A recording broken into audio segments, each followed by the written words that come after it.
Bueno, hoy vamos a empezar con esta nueva serie, que es todo lo que es la parte práctica del día de reposo, la parte que no hemos visto hasta ahora, porque hemos visto que el día de reposo, ¿qué día era? El séptimo día, bien, y en ese séptimo día nosotros decíamos que comenzaba ¿cuándo? Al atardecer del viernes, bien, al atardecer, con la caída del sol del día viernes empezaba ese día de reposo. Y ese día de reposo lo podíamos celebrar, ¿de qué manera? Primeramente, con nuestra familia, participando de esa cena familiar del día de reposo. Bueno, vimos alguna serie de cosas como para poder hacer e implementarlas en esa cena familiar del día de reposo. Pero bien, sabemos que hay muchas cosas más, ¿bien? Como, primeramente es, ¿qué hacemos? O sea, ¿a partir de cuándo nosotros tenemos que participar del Shabbat? ¿Bien? Porque fue una discusión que hasta el día de hoy se está discutiendo, ¿bien? Si las personas que están fuera del judaísmo tienen que guardar el Shabbat o no tienen que guardarlo, ¿bien? Es una discusión que hasta hoy. Sin embargo, algunos dicen que no, que la Torá es para los judíos y los cristianos es solamente Cristo. Entonces, que ninguno necesita del otro. Y nosotros hemos estudiado que ambos necesitamos de los dos. De guardar la Torá y de tener a Jesucristo como nuestro Redentor. Entonces, en ese problema, no tenemos que ir directamente a la Escritura. Y si no vamos a la Escritura y vemos qué pasó después de la primera predicación de Pedro, después en un día de Pentecostés, el día que habían recibido el Espíritu Santo, ellos estaban celebrando ya la fiesta de Pentecostés o Shavuot, que es la que estuvimos viendo hace muy poquito y que va a ser dentro de muy poquito, y vimos que recibieron el Espíritu Santo y salieron a predicar. En ese salir a predicar, bien, muchos recibieron la palabra. Y en Hechos 2, 41 y 42, dice, así que los que recibieron su palabra fueron bautizados. ¿Bien? Los que recibieron la palabra, ¿qué hicieron? Fueron bautizados. Y se añadieron aquel día como 3.000 personas y perseveraban en la doctrina de los apóstoles. Y ahí es interesante, ¿cuál es la doctrina de los apóstoles?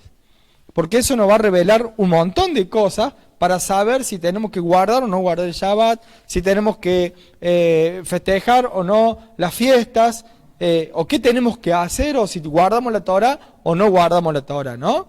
Me gusta mucho la versión en el Código Real. En el Código Real dice que se añadieron aquí como 3.000 almas y perseveraban en el estudio de la Torah como explicada por los apóstoles. ¿Ven? No aleja la doctrina de los apóstoles como algo separado de la Torá, sino que los apóstoles enseñaban la Torá con una interpretación que habían recibido del Señor Jesucristo. ¿Ven? Está muy linda la traducción del Código Real en ese texto, ¿no? Y bueno, y siguiendo en la Reina Valera dice, en la comunión unos con otros, en el partimiento del pan y la oración es. Es una versión más hebrea. Una versión más hebrea, que por ejemplo, los judíos mesiánicos utilizan el Código Real y no utilizan otras versiones que tenemos. Hay un montón de versiones y nosotros sabemos que todas las versiones algún defectito tienen, pero entre todas uno puede tratar de lograr y encontrar el mejor contexto para encontrar la verdadera palabra. Entonces nosotros vemos que hay algo que perseveraban, que era la doctrina de los apóstoles. ¿Bien? Y habría que imaginarse hoy en lo que hoy estamos viendo, que la mayoría de las iglesias que dependen del cristianismo se reúne ¿qué día? El día domingo. Bien, entonces tenemos que ver en qué momento eso cambió o en qué momento en la palabra lo llega a decir. Por lo menos hoy vamos a ver que en la palabra no está, pero sí vamos a poder encontrar qué es lo que está en la palabra. Nosotros ya hemos estudiado en Éxodo 20:8 lo que Dios señala como el día santo, el día separado, el día en que nos tenemos que reunir. Y de acá empieza todo esta nueva serie que estamos viendo, que es ¿qué hacemos cuando nos reunimos? Porque en definitiva lo que vamos a ir viendo martes tras martes es ¿qué hacemos cuando nos reunimos? ¿O para qué nos reunimos?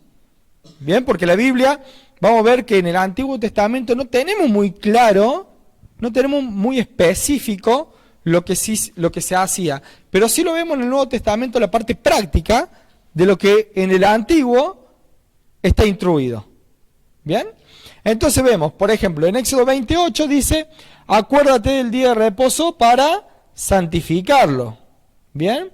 6 días trabajarás y harás toda tu obra, mas el séptimo día es reposo para Yahweh tu Dios. No hagas en él obra alguna, tú, ni tu hijo, ni tu hija, ni tu siervo, ni tu criada, ni tu bestia, ni tu extranjero que está dentro de tu puerta, porque en 6 días hizo Yahweh los cielos y la tierra, el mar y todas las cosas que en ello hay. Y reposó el día séptimo, por tanto Yahweh bendijo el día de reposo y lo santificó. Lo hemos visto que también está en Génesis. ¿Bien? Hemos visto que el día de reposo está prácticamente en la mayoría de los profetas. Pero en Levítico 23, que es donde están todas las fiestas, tenemos algo muy claro de lo que hay que hacer en el día de Shabbat. ¿Lo quieren buscar? Busquemos Levítico 23. Levítico 23, esto son cosas que ya las hemos visto, pero es bueno repasarlo un poco. Dice en Levítico 23:2, habla a los hijos de Israel y diles, las fiestas solemnes de Yahweh, las cuales proclamaréis como santa convocación, serán estas, ¿bien? O sea, hay ciertas fiestas que Dios quiere que el pueblo se reúna, ¿bien? Que la congregación se pueda reunir, ¿bien? Que la iglesia, que la tejilá, que el pueblo, como ustedes le quieran llamar, pero Dios quiere que sus hijos en estas fiestas se junten. Se junten. ¿Bien?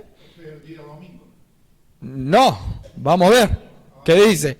Dice Levítico 23:2, dice, habla a los hijos de Israel y diles, las fiestas solemnes de Yahweh, las cuales proclamaréis como santa convocación, serán estas.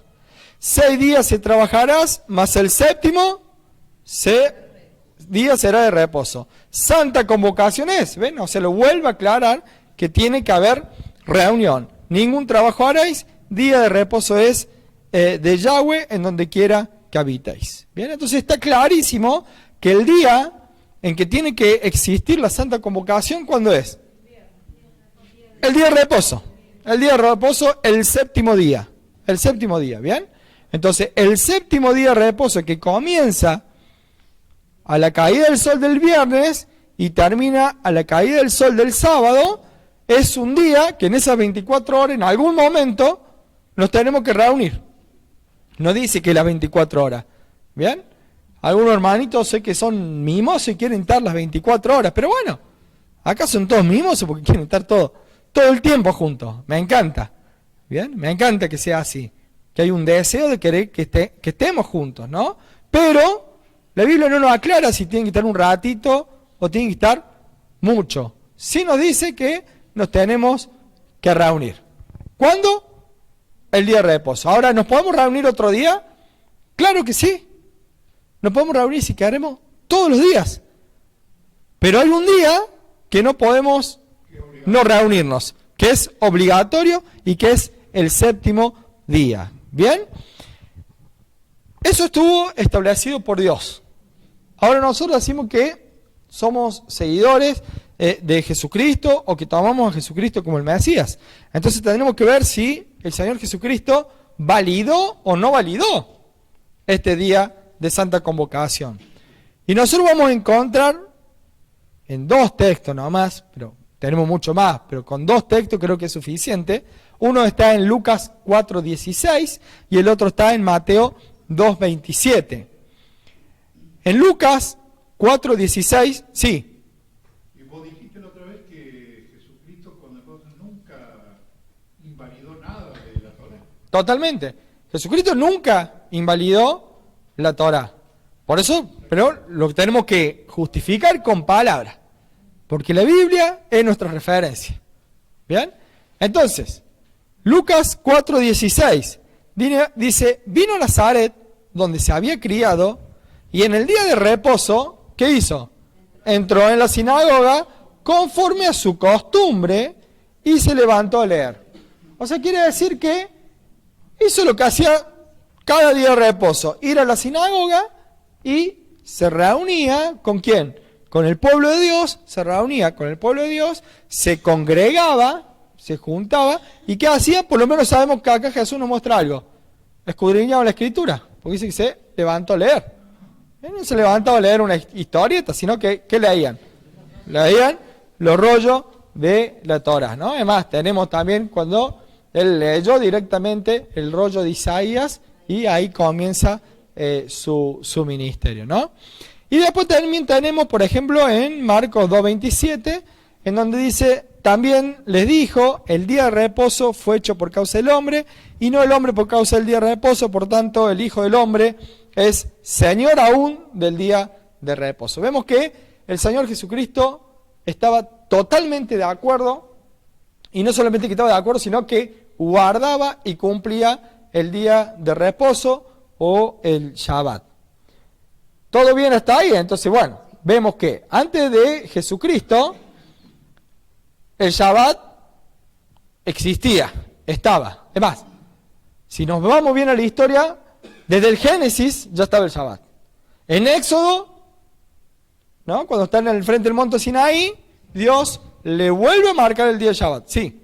¿Jesús lo habrá practicado también el Shabbat? Claro, ahí lo vimos en esos dos textos. Solamente marqué dos, hay muchos textos más. Marcamos que el Señor Jesucristo iba y se congregaba en el día del Shabbat. ¿Bien? No solamente eso, sino que decía, yo soy el Señor del Shabbat. O sea, marcaba como que decía, bueno, el Shabbat está dentro de mí porque es mío el Shabbat. O sea, prácticamente está haciendo una marca completa de lo que es el Shabbat. Vamos a ver qué hicieron después, lo que estuvieron después de Jesucristo. ¿Bien?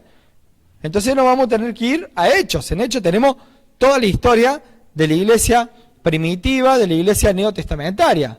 Es muy importante porque nosotros vamos a encontrar que después del primer siglo la iglesia se degeneró, la iglesia cambió. Nosotros vamos a encontrar que la iglesia que dejó fundada a Jesucristo, ¿bien?, que no fue una iglesia separada del judaísmo, separada de los judíos, separada del pueblo hebreo, no fue eso, ¿bien?, ni tampoco dentro de la religión judaica, ¿bien? Recordemos que Jesucristo era judío, ¿bien? No dentro de la religión judaica, porque él venía a tirar abajo todas las leyes que habían agregado a la Torá, pero sí dentro de un mundo hebreo, sí. Vos decís que iban a la sinagoga, ¿no es cierto? Sí. ¿En la sinagoga no leían el Corán? No, el Corán no. El Corán es de los musulmanes. La Torá es lo que se leía y se lee todavía en cada sinagoga. ¿Bien? Entonces, vamos a Hechos 13:14. Dice, ellos pasando de Pergue, llegaron a Antioquía de Pisidia y entraron en la sinagoga un día de reposo y se sentaron. ¿Ven? Si no hubieran estado de acuerdo con el día de reposo, si no hubieran estado de acuerdo con el mundo hebreo, si no hubieran estado de acuerdo con la Torá, nunca hubieran entrado a una sinagoga. Sin embargo, ¿qué hicieron? Y menos que menos el día de Shabbat. Sin embargo, fueron en un día de Shabbat y ¿qué hicieron? Participaron. Se sentaron en una sinagoga. Y después hablaban de la palabra. Miren, 13:14, vamos al 13:42. 13:42 dice, cuando salieron ellos de la sinagoga de los judíos, los gentiles le rogaron que el siguiente día de reposo le hablasen de estas cosas. O sea, está hablando que la próxima vez que nos juntemos, ¿cuándo va a ser? El día de reposo. Porque era el único día en donde la gente no trabajaba, era el día santificado para Dios, era el feriado. el primer día de la semana se trabajaba. El primer día de la semana se trabajaba, ¿bien? Y dice que despedida la congregación, muchos de los judíos y los prosélitos piadosos siguieron a Pablo y a Bernabé, quienes hablándole le persuadían que perseverasen en la gracia de Dios. Y dice que el siguiente día de reposo se juntó casi toda la ciudad para oír la palabra de Dios. Bueno, entonces vemos que todos los Shabbat o todos los días de reposo había reunión congregacional en cada sinagoga. Vamos a otro texto, ahí en Hechos también. Hechos 18, vamos a encontrar también que la Reina Valera dice, y discutía en la sinagoga todos los días de reposo y persuadía a los judíos y a los griegos. En el Código Real dice, pero debatía en la sinagoga todos los días del Shabbat y persuadía a los judíos y a los griegos. Seguimos, total estamos en Hechos, así que vamos, Hechos 20, un par de capítulos más, 27. Y acá empieza un conflicto. Acá empieza un conflicto. ¿Cuál es el conflicto? El primer día de la semana. El primer día de la semana. El primer día de la semana tiene por lo menos 6 horas que es sábado. El primer día de la semana, conociendo cómo son las fechas, conociendo cómo son los días. Si uno no conoce cómo son los días de Dios, lo primero que uno dice, occidentalmente, dice, primer día de la semana es sábado a las 0 horas, comienza el domingo, comienza el primer día de la semana. Pero el primer día de la semana comenzó a la caída del sol del día sábado. ¿Bien? ¿Qué dice? Vamos a ponernos en materia con el texto. Dice, el primer día de la semana, reunidos los discípulos para partir el pan, Pablo le enseñaba, habiendo de salir al día siguiente, y alargó el discurso hasta la medianoche. Miren, si nosotros nos ponemos a pensar, como dice la Reina Valera, uno puede imaginarse en una mente occidental, que el primer día de la semana, que estaban reunidos el domingo, los discípulos para partir el pan, y Pablo le enseñaba para salir al día siguiente, o sea, el lunes. ¿Se entiende así o no? ¿Bien? Y dice que alargó el discurso hasta la medianoche. Bien. Si lo leemos en el Código Real, dice, el primer día de la semana, bien, reunidos los discípulos para partir el pan, Shaul le enseñaba habiendo de salir al amanecer. Bueno, le habla del día siguiente. Le habla al amanecer de qué día? Del primer día de semana. ¿Bien? ¿Por qué? Porque el primer día de semana era un día laborable, era un día en que todo el mundo se activaba. ¿Bien? Entonces, esto es algo determinante, porque un juego de palabra puede cambiar todo, pero el conocer también, el conocer cómo Dios marcaba los días, nos da a entender ahora bien de que qué sucedía el primer día de la semana. ¿En qué momento el primer día de la semana estaban reunidos ellos? A la caída del sol, cuando ya habían estado reunidos en el Shabbat. Había una costumbre, y eso es lindo también entender las costumbres, que estos seguidores, por cierta manera, de Cristo, ¿qué hacían?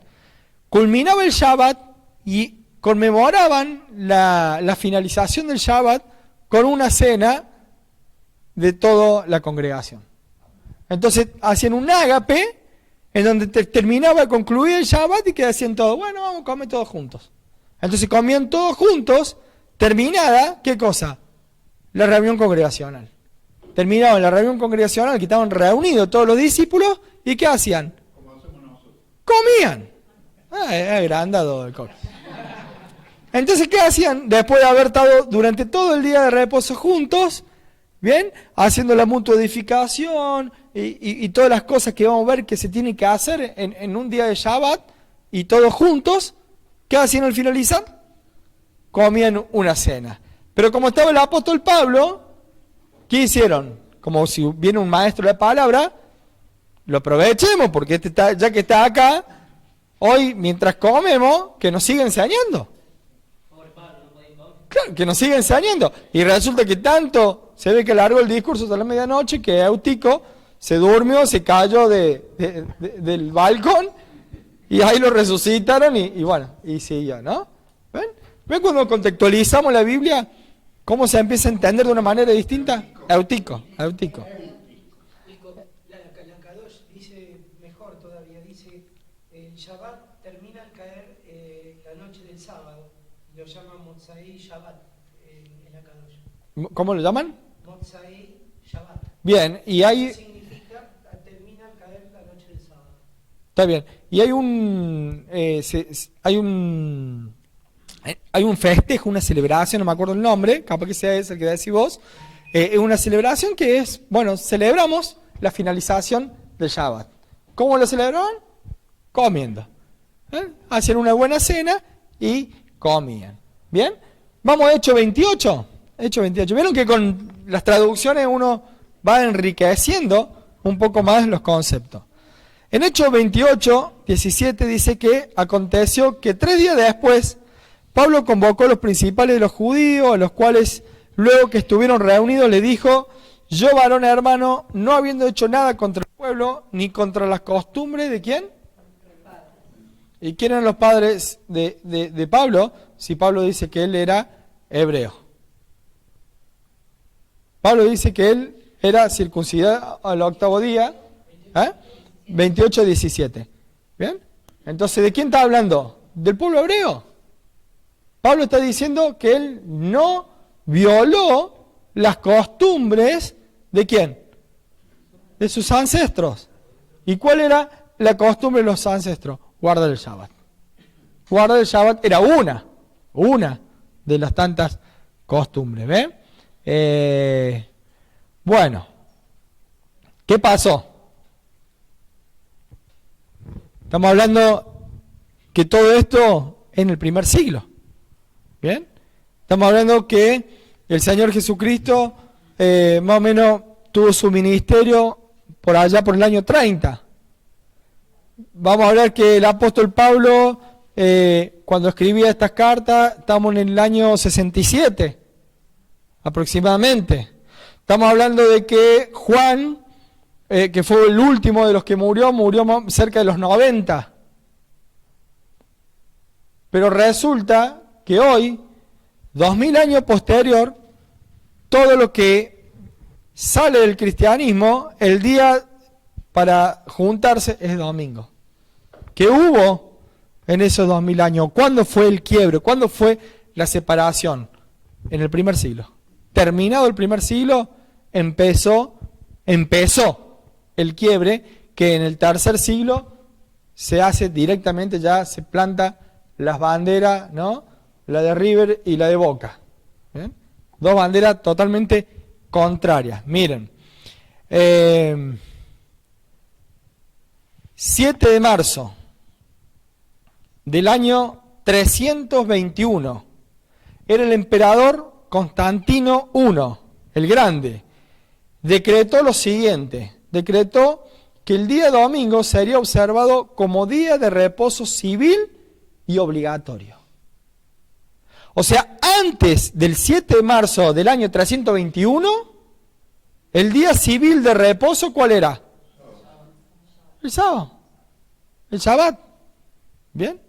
A partir del 321, este emperador romano decreta que el día no laborable civil es el día domingo. ¿Bien? Ya ahí ya contaban a domingo. Claro, ellos ya contaban los días del calendario gregoriano. Bien, no gregoriano, sino que ellos utilizaban ahí en ese momento el calendario juliano. Bien, pero ya estaba el domingo en el juliano. Bien.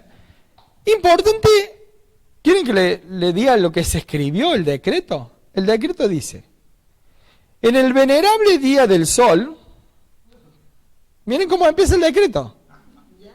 En el venerable día del sol, que los magistrados y la gente residente en las ciudades descansen, y que todos los talleres estén cerrados en el campo. Sin embargo, que las personas ocupadas en la agricultura puedan libremente y legalmente continuar sus quehaceres, porque suele acontecer que otro día no sea apto para la plantación o de viña o de semilla, no sea que por descuido del momento propicio para tales operaciones, la liberalidad del cielo se pierda, dando el 7º día de marzo, Crispo y Constantino siendo cónsules cada uno de ellos por segunda vez. Es el decreto, tal cual, transcrito. ¿Bien? Fíjense que ahí sí se podía violar, como quien diría, el día, porque había que trabajar ante alguna tarea importante, porque era redituable para el gobierno, entonces, eso no hay problema. Bueno, eso fue en el año 321. Pobre Constantino. Constantino no conocía nada de la religión. Así que Dios lo perdone, pobre hombre. ¿Bien? Pero hay un problema mayor, que fue un concilio. El primer concilio registrado en la Biblia lo tenemos en Hechos, que es el primer concilio de Jerusalén. ¿Bien? Ese lo conocemos y bueno, sabemos qué sale de ese concilio. Por lo menos está en la Biblia, es bíblico. ¿Bien? Pero resulta que hay un concilio que empezó el 20 de mayo y duró hasta el 19 de junio del año 325, 4 años posterior a que Constantino diera un día de reposo civil el día domingo. ¿Bien? En esos casi 3 meses, un mes que duró ese concilio, sacaron muchas conclusiones. ¿Bien? Entre esas conclusiones decretaban cosas. Le voy a leer algunas para que se agarren un poco la cabeza. Primero, ¿saben dónde queda Nicea? Nicea queda en Turquía. ¿Bien? Como para que ya veamos que estaba separado de lo que es la tierra de Dios, ¿no? La tierra santa. Dice el escrito del concilio, tiene varios escritos, pero vamos a leer algunos. Dice: también os enviamos la buena nueva del arreglo concerniente a la Santa Pascua. Es decir, que en respuesta a vuestras oraciones, esta pregunta también ha sido resuelta. Miren, lo que habían poner espiritual. Todos los hermanos de Oriente que han seguido hasta ahora la práctica judía observarán desde ahora la costumbre de los romanos y de vosotros mismos y de todo lo que desde la antigüedad hemos celebrado la Pascua con vosotros. ¿Bien?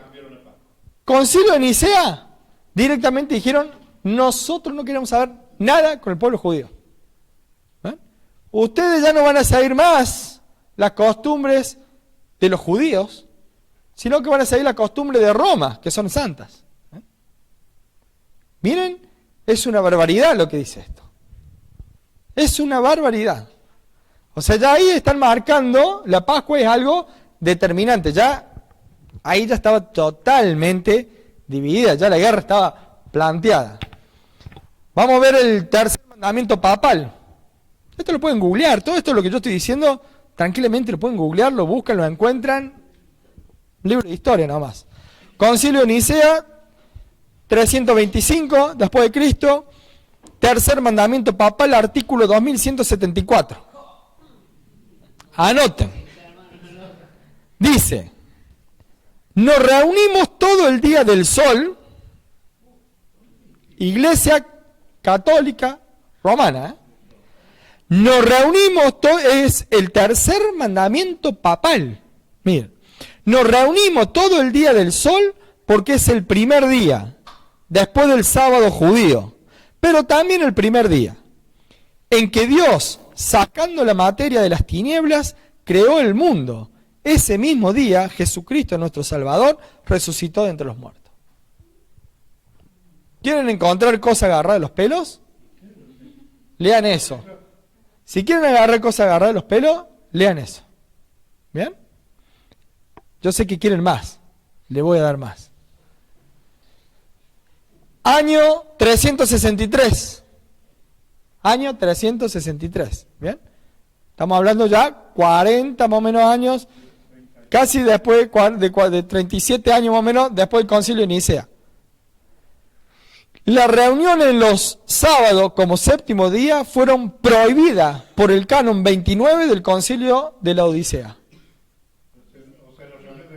Lo prohibían directamente. Si había alguna iglesia cristiana celebrando o reuniéndose en un Shabbat, estaban prohibidos.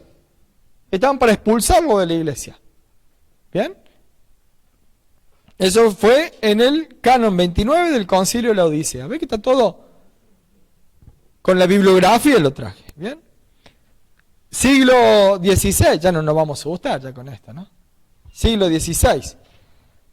Hay un concilio papal que tuvo un apéndice que dice: recuerden todos los cristianos que el séptimo día fue consagrado por Dios y aceptado y observado no solo por los judíos, sino también por todos los que querían adorar a Dios. No obstante, nosotros los cristianos hemos cambiado el sábado de ellos en el día del Señor domingo.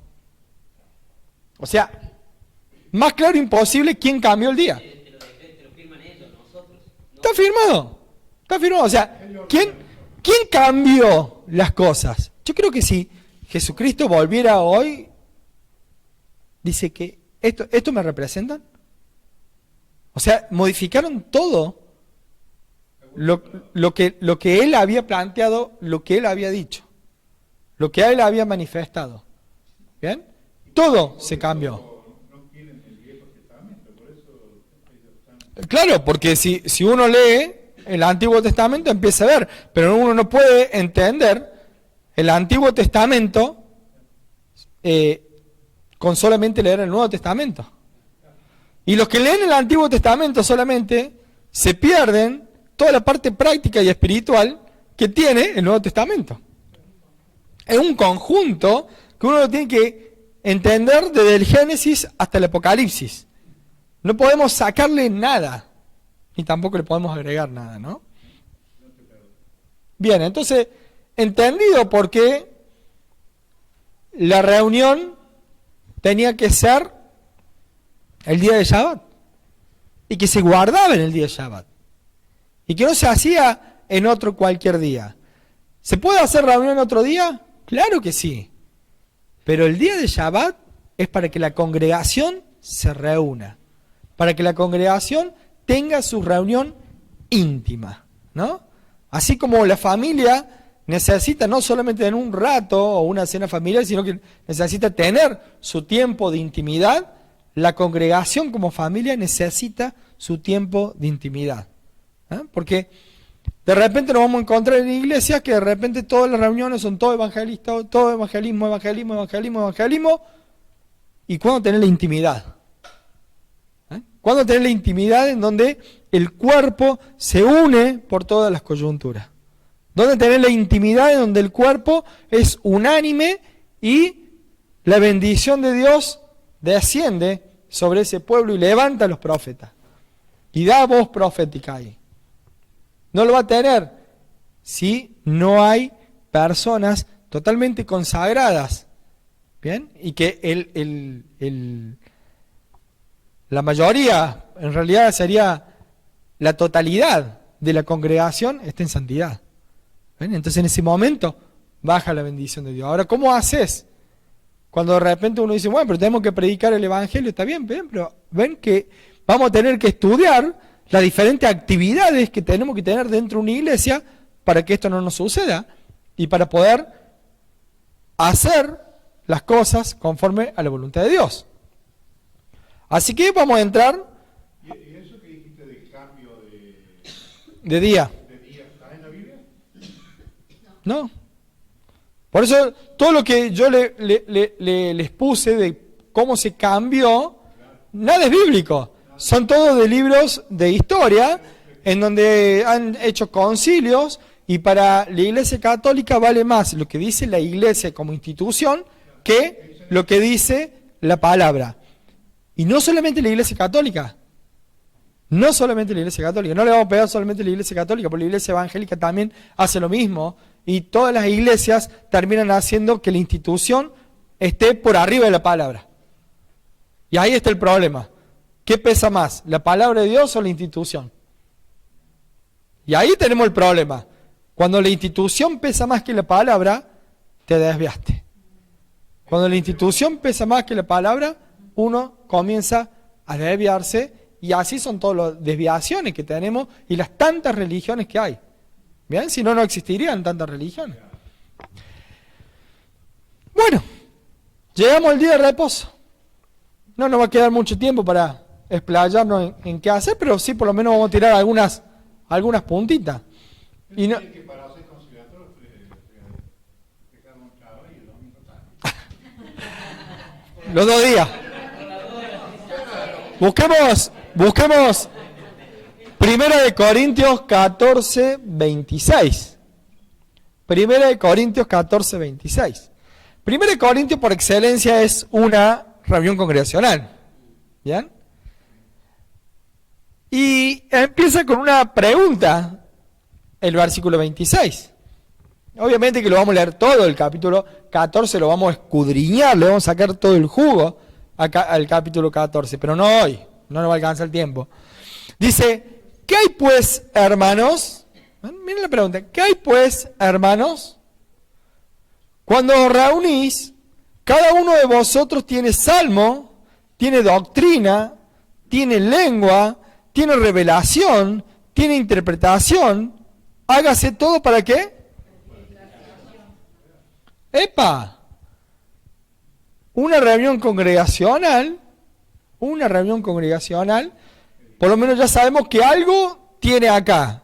Dice, cuando reuní, cada uno de vosotros tiene, se ve que algunos hermanos tiene un salmo, otro hermano tiene doctrina, otro tiene lengua, otro tiene revelación, otro tiene interpretación, pero hay algo que es muy importante, que todo lo que se tiene que hacer, ¿para qué se tiene que hacer? Para edificación, para hacer una mutua edificación. No vemos clérigo acá. Miren lo que dice la palabra acá, no estamos viendo el clérigo, o son todos clérigos. O son todos clérigos, ninguno es clérigo. Y ahí tendremos que empezar a pensar de que la fantasía de que no han mentido siempre, somos sacerdotes, pero sí, somos sacerdotes, pero nunca funciona como sacerdote. ¿Ven? Es una verdad que somos todos sacerdotes. Bien. ¿Qué te pusiste el carnet? ¿Tener el carnet de ser sacerdote? ¿Tener una credencial? Porque realmente el sacerdocio es una función. Aún el pastorado es una función. ¿Bien? Aún cualquier actividad que nosotros podemos ver desarrollada en la Biblia es por función, no por credenciales. ¿Bien? Si bien la ley nos exige algunas cosas, pero lo hacemos por la ley, no porque la chapa me marque. ¿Bien? Entonces nosotros tenemos que ver que si realmente somos todos sacerdotes, no vamos a tener que empezar a preocupar de decir, si yo estoy en la reunión congregacional, va a venir un día el apóstol Pablo, claro, porque el que escribió el apóstol Pablo, ¿no? Va a venir, miren, si un día entramos y está Jesucristo mirando así de todo, y viene el apóstol Pablo y le dice, mira, yo acá los agarro a todos. Y a empezar. Que sea Juan que hable con amor. Que sea Juan que hable con amor, ¿no? ¿Ven? Viene el apóstol Pablo y te dice, cada uno de vosotros tiene salmo, tiene doctrina, tiene lengua, tiene interpretación, ajá, y uno va a empezar a hacer. ¿Qué es lo que hago? ¿Ven? ¿Qué es lo que hago? ¿Tuviste 6 días? 6 días tuviste para preocuparte en qué edificar a tu hermano. 6 días tuviste para preocuparte en qué va a edificar al cuerpo. 6 días tuviste para prepararte. ¿Ven? ¿Ven que no es solamente, somos sacerdotes, qué lindo. Campeones y bendecidos. Sacerdotes, campeones y bendecidos. Hermoso. Pero en realidad, el sacerdocio es una función. Lo de campeón no sé. Pero lo de sacerdocio es una función. ¿Bien? Y esto, por lo menos le voy a dar algo para que entiendan lo que es el sacerdocio y lo que es el profeta. Porque por ahí todo se mezcla. No, yo soy profeta. Y no, porque sos profeta, alfombra, o si sos sacerdote, depende del cargo. Y acá no hay cargos. Nosotros vamos a ver que Dios. ¿Bien? Acá vamos a ver al pueblo. ¿Ven? Están unidos esto. Bien. Es el pueblo. Está Dios y el pueblo. Y resulta que acá vamos a poner al profeta. Vamos a verlo. Y acá tenemos al sacerdote. Bueno, ustedes me entienden. Sacerdote. Cuando Dios habla al pueblo, ¿cómo lo habla al pueblo? ¿Adivina? ¿Qué habla el pueblo? Palabra de Dios. Palabra de Él mismo. Entonces un profeta nunca puede decir algo que sea contrario a la palabra de Dios. ¿Cuál es nuestra mejor profecía? La palabra de Dios. Moisés y los profetas. La mejor profecía. ¿Bien? Entonces, el profeta, ¿qué es lo que es? Es el portavoz de Dios. ¿Para quién? Para el pueblo. No es intermediario, es portavoz de Dios para el pueblo. Entonces, resulta que Matías se levanta y dice, yo quiero compartir una palabra. Lee, es cortita, Salmo 119. Y empieza. ¿Bien? Matías es un profeta corto. Es de los profetas menores, Matías. Entonces empieza. ¿Bien? ¿Qué está haciendo Matías? De profeta. Y resulta que después calla Matías y se levanta Gabriel. Se levanta Gabriel y dice, no, yo sí voy a leer algo corto. Dice. Jesús lloró, dice. ¿Qué hizo Gabriel? Hizo profeta. ¿Ven? Entonces no hay un solo profeta. Muchos podemos actuar. En el momento que uno está funcionando, el profeta. Entonces cuando Matías estaba recitando el Salmo 119, estaba actuando como profeta. Cuando se sentó, ¡chao! Se le fueron la vestidura. ¿Bien? ¿Por qué? Porque ya pasó su función. ¿Qué hace el sacerdote? Sacerdote hace al revés. Miren. El sacerdote se pone ante Dios representando ¿a quién? Al pueblo. Cuando Moisés le dijo a Dios, ráeme, dice, del libro de la vida, sácame de todas las bendiciones, sácame de todas las bendiciones, mátame como a todo el pueblo, si los querés matar. Pero no haga una descendencia nueva de mí. Mátame juntamente con todo el pueblo. O perdónanos todos. ¿Ven? ¿Qué hizo Moisés? Se puso en representación del pueblo.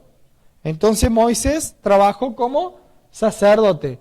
Pero cuando Moisés venía al pueblo y le decían, bueno, Dios dijo que ahora 6 días trabajaremos y el 7º día, ¿qué estaba funcionando?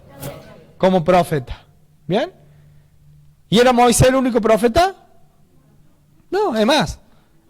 María, Miriam, la hermana de Moisés, era profetisa. ¿Bien? Entonces vemos, este círculo, es bueno entenderlo. ¿Por qué? Porque nos va a ayudar a entender el funcionamiento.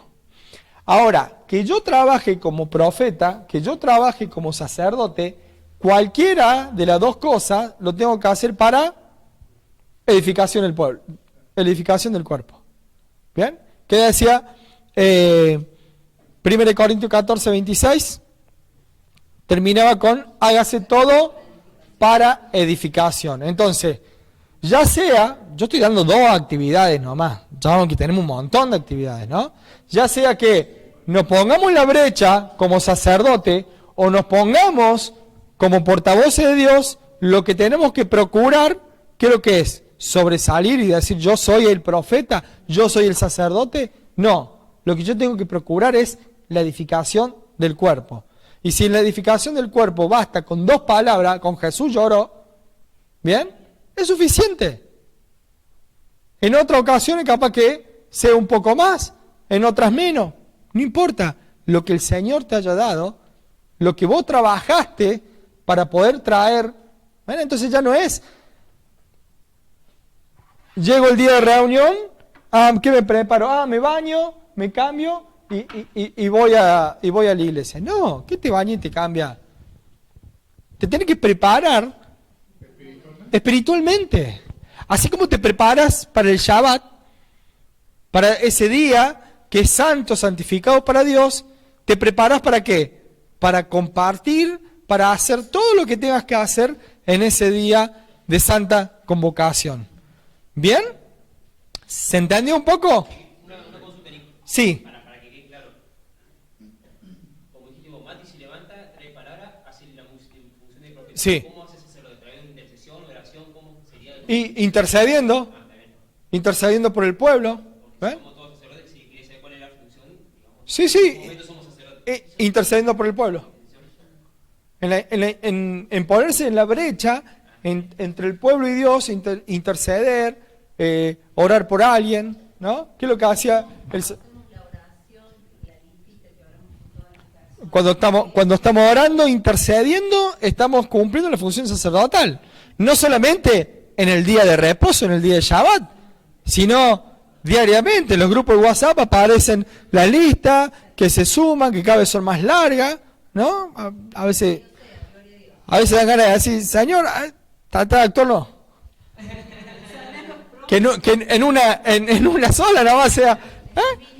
Bien, pero estamos llamados a eso. Estamos llamados a eso. Porque no vamos a ser solamente. Porque acá nos marca algo. Ahora se pone interesante. Por eso no traje PowerPoint para estas clases. Porque de acá, de una cosa pueden salir un montón de cosas, ¿no? ¿Dónde uno es sacerdote? ¿Dónde uno es sacerdote? Porque ser profeta es profetizar las cosas, adivinar lo que va a pasar. no, eso es una mentira que puso la religión evangélica, en donde el profeta, todo el mundo lo confunde como el adivino. A ver, voy al profeta para que me diga a ver qué me va a pasar mañana. Y cuando Jesús dice, no afanéis por el día de mañana, porque cada día trae su propio afán. Entonces, ¿cómo podemos nosotros estar pensando en que vaya alguien y me adivine el futuro? Cuando la palabra es bien clara, ¿sabe qué? Obedece, Deuteronomio 28, obedece te va a ir bien, desobedecer te va a ir mal. ¿Qué mejor profecía que esa? Obedezco la palabra y tengo la seguridad de que todo me va a salir bien. Desobedezco la palabra y tengo la seguridad de que todo me va a salir mal. Bien. Una duda. Sí. O sea que si, por ejemplo, por decir, aparece un profeta y viene y te dice, te digo esto de parte de Dios, hablando con Si está en la Biblia, es correcto. Si está en la Biblia es correcto. De todas formas, por los frutos los conoceréis. Si una persona lleva una vida desordenada, ¿qué puede recibir esa persona de Dios? ¿Ah? Si viene el que dice ser profeta, bien, por los frutos los conoceréis, dice Jesús. Entonces, ¿qué pasa? Yo a través de cómo es la vida de esa persona, yo me voy a dar cuenta si esa persona es una persona temerosa de Dios, obedece la palabra, entonces lo que venga y me diga puede ser de parte de Dios. Ya vamos a ir viendo nosotros que Dios nada te va a mandar a decir por otro que no te lo confirma a vos mismo. Dios siempre te lo va a confirmar a vos. Siempre a través de la palabra y que te va a revelar, ¿no? Entonces nosotros toda profecía, además vamos a ver que la palabra dice que toda profecía debe ser juzgada. ¿Cómo es que toda profecía debe ser juzgada? Alguien dijo, profetizo que esto va a hacer esto, lo otro, bien. Busquemos la Biblia. ¿Está o no está? ¿No está? Es un chanta. ¿Por qué más? Se puso en el lugar de Dios. Ojo. Ojo. Porque alguien que se... Sí, pero yo tengo mis reservas en que no es el culpable pobre tipo, porque él hizo unos dibujos y la gente agarra y dice, no, Nostradamus dijo que tal cosa. Así que la gente arma todo un circo alrededor de cada uno. Y en cada profecía también Dios se tiene que glorificar. Totalmente, Dios se tiene que glorificar, ¿no? Por ejemplo, un profeta fue Jonás. Jonás fue un profeta, tenemos el libro de Jonás. ¿Bien? La profecía de Jonás, ¿cuál era? Dios lo manda a Jonás a decirle al pueblo de Nínive que si no se arrepienten en 40 días, fusilaba a todo el Estado. Entonces, ¿qué fue a hacer? ¿Qué tenía que hacer Jonás? Ir y decirle al pueblo, dice Dios que si no guardan la palabra, van a morir. ¿Saben que esa profecía la tenemos hoy nosotros? ¿Está bien? ¿Por qué? Porque nosotros, al que no se acerca a Dios, le tenemos que decir, si vos no te acercas a Dios, estás muerto espiritualmente. ¿Ven? Eso es una profecía. Esa es la mejor profecía. La profecía de Juan el Bautista, arrepentido porque el reino de los cielos se ha acercado. ¿Ven? La profecía de Jesucristo, acercado porque el reino de los cielos se ha acercado. Entonces vemos diferentes profecías que sí las podemos decir nosotros. ¿Por qué? Porque están en la palabra. Ya no es un invento de acuerdo a lo que comí y me agarro una patada en el hígado y entonces lo que soñé esa noche salgo de decirlo en la calle. ¿Ven? Porque si no, alguno puede decir cualquier cosa. Entonces, tenemos la palabra, tenemos la profecía perfecta, pero lo que pasa es que nadie la quiere leer, nadie la quiere escudriñar. ¿Bien? ¿Qué le decía Abraham al rico? Tienen a Moisés y los profetas. Tienen a Moisés y los profetas para que le hable. ¿Qué significa eso? Que la palabra de Dios es la que hoy nos habla a nuestra vida. La palabra de Dios es la que nos ayuda a poder seguir adelante y es la mejor profecía. Pero no me quiero ir antes, ya que estamos terminando, ya me están haciendo la marca de la hora, no me quiero ir antes sin dejar algo para pensar. Si yo funciono como sacerdote en la congregación es el primer lugar en donde yo tengo que producir o funcionar como sacerdote. No. Todo empieza por casa. Entonces, el primer lugar en donde yo debo funcionar como sacerdote es en el seno de mi hogar. En el segundo lugar que lo tengo que hacer, en el seno de mi familia espiritual. Y en el tercer lugar va a ser en el pueblo. ¿Bien? Si yo nunca oro por mi hijo, nunca oro por mi mujer, ¿qué voy a orar por los hermanos de la iglesia? ¿Qué voy a orar por el que está perdido? Olvídense. ¿Bien? Entonces, todo empieza por casa. Primero en casa, después en la segunda casa, que es la congregación, y después el mundo. ¿Bien? Bueno, vamos a ir con todo lo que es funcionamiento. Nos queda, recién estamos empezando. Esto es una introducción a lo que es funcionamiento, porque tenemos que encontrar cuál es el propósito de la reunión congregacional, tenemos que encontrar cuál es el objetivo de la reunión congregacional, cuáles son las actividades dentro de la reunión congregacional, qué actividades se deben desarrollar, cuáles no. ¿Bien? Todo eso lo tenemos que investigar. ¿Tenemos que hacer evangelismo en una reunión congregacional? Hay que pensarlo. Tenemos que estudiar, cada uno tiene que traer lo que quiera. Hay que conducirse a través de un hilo bíblico, ¿o no? Bueno, todo eso quedará para las próximas reuniones que nos vamos a seguir.